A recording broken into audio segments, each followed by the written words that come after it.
Women in Gauteng will be marching to the union buildings in Pretoria this morning, and school governing bodies have appealed for calm while investigations into the Limpopo textbook saga continues.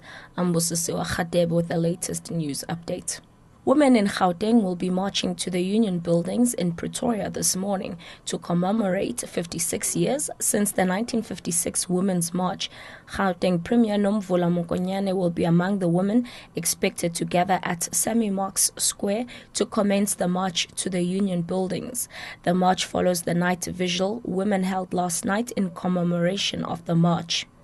Meanwhile, newly elected AU chairperson Nkosazana Dlamini Zuma, Gauteng Premier Mokonyane and Minister of Women, Children and People with Disability Lulu Xingwana attended the night vigil at the union buildings. Mokonyane says the aim is to unite women. But to also come together and unite against violence against women and children, unite against unemployment, poverty and inequality. We're coming together united in our diversity to give honor and celebration to the courageous role of the women of yesteryear, starting from the women who marched in 1913 in Free State and the women who marched here in Tshwane in 1956. For more on Women's Day, catch our special package on women soldiers on option 7. Coal India, the world's biggest coal miner, is moving ahead with plans to acquire mines abroad by beginning the process of forming a subsidiary in South Africa.